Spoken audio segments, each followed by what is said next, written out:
जय हिंद दोस्तों, welcome to my YouTube channel. आज जो हमारी वीडियो होने वाली है ये हमारी डॉक्यूमेंट्स के ऊपर होने वाली है। बहुत ज्यादा कमेंट्स आ रखे थे कि जो हमारा दिल्ली पुलिस का एग्जाम होगा उसके लिए क्या क्या डॉक्यूमेंट्स की नीड पड़ेगी। तो अपने सभी डॉक्यूमेंट्स आप तैयार करके रखें अच्छे से, क्योंकि बाद में आप पे कोई दिक्कत ना आए, कभी आपका एग्जाम हो जाए फिर किसी डॉक्यूमेंट की वजह से आपका सिलेक्शन रुक जाए। तो ये आपके लिए मैं ये वीडियो लेकर आई हूँ कि मैं इसमें जो भी डॉक्यूमेंट्स बताऊं तो आप वो सभी डॉक्यूमेंट्स तैयार करके रख लेना अच्छे से, ठीक है। तो एक एक पॉइंट पे अच्छे से बात करेंगे, डिटेल में बात करेंगे, तो एक एक पॉइंट को ध्यान से समझना। और वीडियो अच्छी लगे तो लाइक शेयर सब्सक्राइब जरूर कर दीजिएगा। तो चलिए शुरू करते हैं। तो यहाँ पर देख लेते हैं, सबसे पहला डॉक्यूमेंट जो आपको जरूरत पड़ेगी, आपका आधार कार्ड। आधार कार्ड तो आपका अपने पास होना ही चाहिए, जिससे आपकी आइडेंटिटी का पता लगता है, ठीक है। सेकंड चीज क्या है? सेकंड चीज रहेगी आपकी 10th एंड 12th की मार्कशीट एंड सर्टिफिकेट। आपके पास 10th एंड 12th की मार्कशीट होनी चाहिए, मार्कशीट के साथ साथ उनका सर्टिफिकेट भी आता है, सर्टिफिकेट भी होनी चाहिए, ठीक है। सीबीएसई में क्या होता है, 10th की जो मार्कशीट और सर्टिफिकेट होता है वो एक ही चीज होती है, और 12th की अलग अलग होती है, मार्कशीट अलग होती है, सर्टिफिकेट अलग होता है। तो जैसे भी आपका हो वो तैयार करके रखना, 10th एंड 12th की मार्कशीट सर्टिफिकेट। साथ में एक चीज और ध्यान रखना, आपकी जितने भी डॉक्यूमेंट्स हैं, जितने भी आपके डॉक्यूमेंट्स हैं उनमें आपकी डिटेल्स, जैसे आपका नाम हो गया, डेट ऑफ बर्थ होगी, सरनेम हो गया, फादर्स नेम हो गया, आपकी जो भी डिटेल्स हैं वो सारी सेम होनी चाहिए, ठीक है। जैसे 10th की मार्कशीट में है सभी चीज में, वैसे ही डिटेल्स होनी चाहिए, ये भी बहुत जरूरी है। अगर ये आपकी कुछ भी दिक्कत है, किसी भी डॉक्यूमेंट्स में अलग हो रहा है, तो उसको भी चेंज करा देना, ठीक है। थर्ड हम बात करते हैं लाइसेंस की, ठीक है। तो लाइसेंस हम देखें तो लाइसेंस दो टाइप का होता है, एक होता है हमारा LMV, लाइट मोटर व्हीकल, दूसरा होता है हमारा HMV, हाई मोटर व्हीकल का, ठीक है। लाइट मोटर व्हीकल में जो हमारा 2 व्हीलर एंड 4 व्हीलर आ जाते हैं, लाइट मोटर व्हीकल में दोनों आ जाते हैं, बाइक प्लस कार। जो हमारा हैवी होता है उसमें थोड़ा हैवी व्हीकल्स आ जाते हैं, लाइक ट्रक हो गया, ठीक है। तो जो भी कार से थोड़े हैवी व्हीकल्स है वो भी उसमें आ जाते हैं। अब इसकी कैसे कैसे जरूरत पड़ेगी? जो हमारा कांस्टेबल होगा, दिल्ली पुलिस का कांस्टेबल का एग्जाम होगा, उसमें हमारा लाइट मोटर व्हीकल का ड्राइविंग लाइसेंस चाहिए। सबसे पहले तो गर्ल्स के लिए कोई नीड नहीं है लाइसेंस की, ठीक है। गर्ल्स को लाइसेंस की नीड नहीं है, चाहे दिल्ली पुलिस का कोई सा भी एग्जाम हो, सिर्फ बॉयज को ही लाइसेंस की जरूरत है। तो बॉयज को कैसे कैसे जरूरत है? अगर वो कांस्टेबल का एग्जाम दे रहे हैं तो उनके पास लाइट मोटर व्हीकल का ड्राइविंग लाइसेंस होना चाहिए, और अगर वो ड्राइवर का, कांस्टेबल ड्राइवर का एग्जाम दे रहे हैं तो उनके पास हाई मोटर व्हीकल का ड्राइविंग लाइसेंस होना चाहिए। और अगर आप HCM या फिर AWOTP का एग्जाम दे रहे हैं तो उसमें बॉयज एंड गर्ल्स दोनों को ही लाइसेंस की कोई भी नीड नहीं है, ठीक है। तो हेड कांस्टेबल वाले एग्जाम में तो हमारी लाइसेंस की नीड नहीं है, और कांस्टेबल में हमारा LMV होना चाहिए, ड्राइवर के लिए हमारा HMV होना चाहिए। और अभी से तैयार करके रखवा लो, क्योंकि बाद में फिर वो बिल्कुल भी एक दिन की भी वो नहीं देते हैं, चांस नहीं देते हैं कि अगले दिन आके दिखा देना। आपके फिजिकल के टाइम पे लाइसेंस आपका चेक होता है, ठीक है। नेक्स्ट हम देख लेते हैं, नेक्स्ट आता है आपका डोमिसाइल, आप तैयार करवा के रखना। डोमिसाइल सर्टिफिकेट मतलब आप कहाँ से बिलोंग करते हैं, ठीक है। जो भी दिल्ली वाले हैं, जो भी दिल्ली में रहते हैं उन्हें तो डोमिसाइल की जरूरत नहीं है, क्योंकि ये दिल्ली पुलिस की वैकेंसी है। जो दिल्ली से बाहर के हैं, यूपी के हो गए, अदर स्टेट जो भी हो गए, ठीक है, यूपी हरियाणा राजस्थान जो भी है, उनको अपना डोमिसाइल सर्टिफिकेट तैयार करवा के रखना है, ये बहुत जरूरी है। नेक्स्ट हम देख लेते हैं जो बहुत इंपॉर्टेंट डॉक्यूमेंट है, और इस पर बहुत बच्चे के इस पे ही डाउट रहते हैं, ठीक है। जो है हमारा कास्ट सर्टिफिकेट,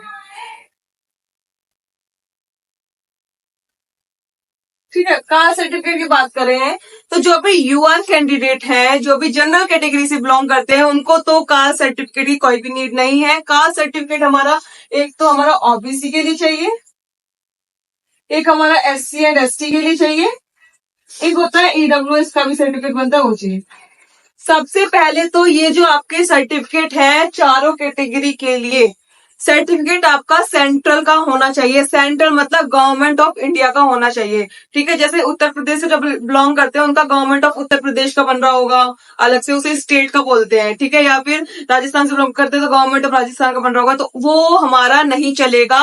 जो हमारी दिल्ली पुलिस है ये हमारी स्टेट लेवल की जॉब नहीं है, ये हमारी सेंट्रल लेवल की जॉब है। तो आपकी जो सर्टिफिकेट्स हैं वो भी सेंट्रल लेवल के होने चाहिए, ठीक है। तो सेंट्रल सर्टिफिकेट की इनमें जरूरत पड़ेगी, मतलब गवर्नमेंट ऑफ इंडिया आपके सर्टिफिकेट में लिखा होना चाहिए।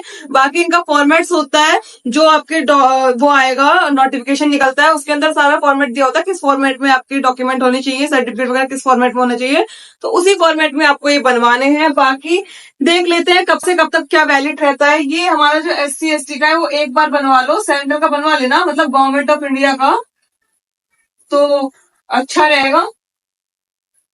सब कुछ अपना अपनी तरफ से पूरा करके रखो, ठीक है। गवर्नमेंट ऑफ इंडिया का बनवा लेना, ये आप एक बार बनवा लो, उसके बाद में आपको वही चल जाएगा, आप जितनी बार भी एग्जाम दोगे, ठीक है। OBC की बात करें, OBC का हमारा 3 साल तक चलता है, ठीक है। 3 साल तक चलता है, मगर अगर जैसे मान लो आपने जनवरी 2021 में बनवाया है, तो 2021 से 22, 23, 24 जनवरी 2024 में वो एक्सपायर हो चुका है। उसके बाद में आपको उसे रिन्यू कराना पड़ेगा, मतलब 3 साल तक आपका सर्टिफिकेट चलेगा। तो आप ये भी चेक कर लेना, जैसे हमारे अब फॉर्म निकलेंगे, तो फॉर्म हमारे अभी तो कोई डेट फिक्स नहीं हुई है, जुलाई से सितंबर तक का टाइम दिया हुआ है, ठीक है। जुलाई से सितंबर तक का टाइम दिया हुआ है। तो जुलाई से सितंबर, जैसे मान लो अगस्त में हमारे फॉर्म निकलते हैं, तो अगस्त से पहले पहले का बना होना चाहिए। ये नहीं कि फॉर्म निकल चुके हैं अगस्त में आप उसको रिन्यू करा रहे हो नवंबर में, दिसंबर में या सितंबर में, तो ये भी नहीं मान्य होगा। जब भी आपका फॉर्म निकले उससे पहले अपने डॉक्यूमेंट रिन्यू करा लो, जिसको भी रिन्यू कराने की जरूरत है, ठीक है। तो ये भी अपने डॉक्यूमेंट्स में चेक कर लेना, कहीं उसकी डेट निकल तो नहीं गई है, आपको रिन्यू कराने की तो जरूरत नहीं है, तो रिन्यू का भी ध्यान रखना। साथ में हम EWS की बात करें तो EWS का हमारा 1 साल तक चलता है। और इसमें एक और चीज रहती है, दिख रहा है ना, और इसमें एक और चीज रहती है, ये जो 1 साल होता है हमारा, ये हमारा फाइनेंशियल ईयर होना चाहिए। ये हमारा 1 साल भी फाइनेंशियल ईयर होना चाहिए। फाइनेंशियल ईयर हमारा क्या होता है, ये हमारा 1 अप्रैल से शुरू होता है, और नेक्स्ट ईयर की, जैसे मान लो अभी 2024 था, पिछले साल 1 अप्रैल 2024 से फाइनेंशियल ईयर स्टार्ट हुआ था, और ये हमारा 31 मार्च 2025 तक रहेगा, ठीक है। तो ये हमारा फाइनेंशियल ईयर होता है, 1 अप्रैल 2024 से 31 मार्च 2025। जैसे मान लो आपने पिछले साल अपना वो बनवाया हो EWS सर्टिफिकेट, तो आपका वो 31 मार्च 2025 तक वो एक्सपायर हो चुका है, चाहे आपने वो अप्रैल में ही बनवा लिया हो, चाहे दिसंबर में, चाहे जनवरी 2025 में बनवाया हो, लेकिन वो आपका मार्च में एक्सपायर हो चुका है। आपको अप्रैल के बाद से फिर से रिन्यू कराने की जरूरत पड़ती है, सॉरी मार्च के बाद से। अप्रैल में करा लो, मई में करा लो, तो अभी करा के रख लेना अगर आपका ये भी एक्सपायर हो चुका है तो, ठीक है। साथ में जो हमारा दिल्ली पुलिस का एग्जाम होता है, जो ये कांस्टेबल हेड कांस्टेबल का होता है, ये 12th बेस्ड होता है, ठीक है। तो हमारे इसमें 10th और 12th की मार्कशीट एंड सर्टिफिकेट चाहिए ही चाहिए। बाकी अगर आपने ग्रेजुएशन कर रखी है, आगे का सर्टिफिकेट आपको लगाना है, वो आपकी मर्जी है, आप लगा भी सकते हैं, नहीं भी लगा सकते हैं, ठीक है। It's all depends on your wish, आपकी मर्जी है, आप लगाओ चाहे मत लगाओ, ठीक है। बाकी उनको सिर्फ 10th एंड 12th की मार्कशीट एंड सर्टिफिकेट से मतलब है। आगे आपको अपने फोटो अपने पास रिसेंट के फोटो बनवाकर तैयार करके रखने हैं, अभी नहीं बनवाना, थोड़ा खिंचवा लेना बाद में, जब अभी तो फॉर्म में लगा देना, बाद में जब आपका फिजिकल होगा या फिर डॉक्यूमेंट वेरिफिकेशन होगा उस टाइम पे खिंचा लेना। तो आपके रिसेंट के फोटोज आपके पास होने चाहिए।